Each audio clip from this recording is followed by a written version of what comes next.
Padre nuestro, que estás en los cielos, santificado sea tu nombre. Venga nosotros tu reino. Hágase tu voluntad,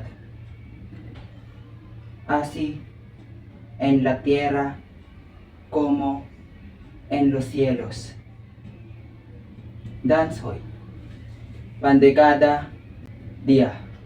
Perdonanos nuestras ofensas, como también nosotros perdonamos a los que nos ofenden. No nos dejes caer en tentación.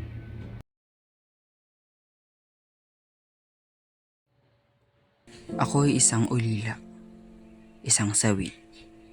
Naging matalik na kaibigan ni Basilio at tinampon ng aking tiyong ngalay Padre Florentino.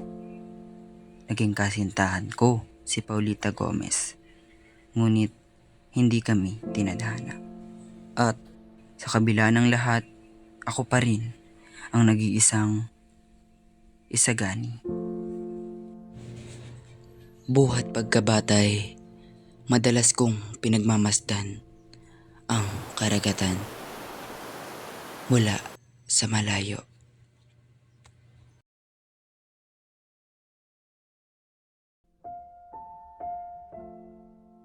Isa akong makata, isang simpleng binata.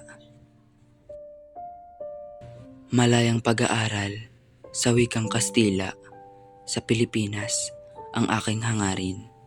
Isa rin ako sa boses ng mga kabataan na lumalaban para sa kapayapaan laban sa mga Kastila.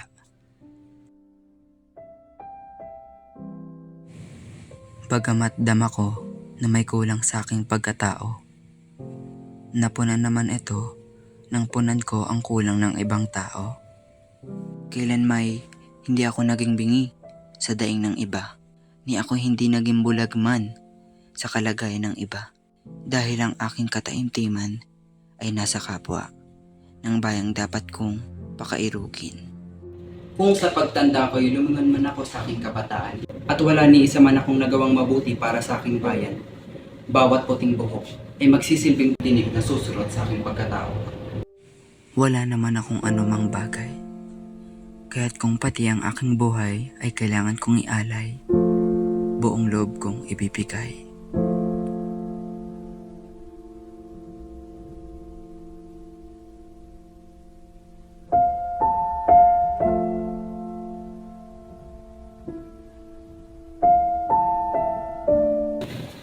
Sa sitwasyon natin ngayon, ang sino mang magsalita ng taliwas sa karamihan ay tinuturing na pilipustero at kailangan magtiis sa pag-uusig.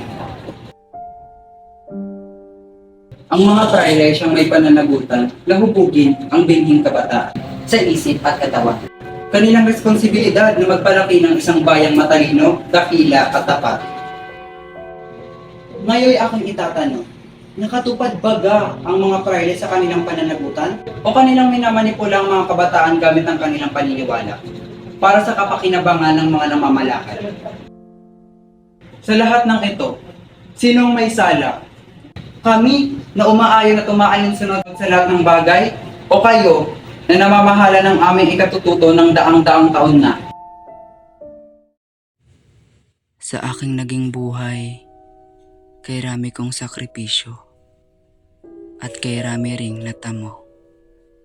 Subalit ang aking dalawang hangarin ang hindi ko nakamit: pag-ibig at pagkakapantay-pantay.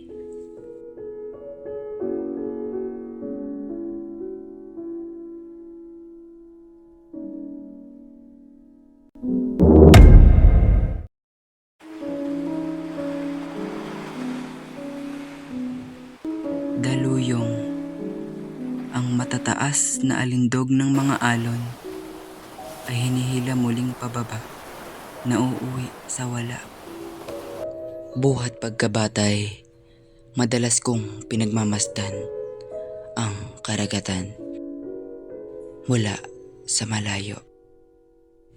Ang karagatan ay malapit lang, ngunit laging malayo ang tingin ko.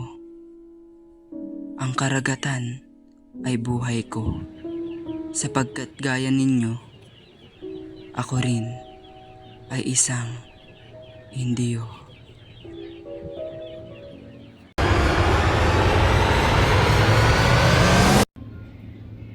Y libranos del mal.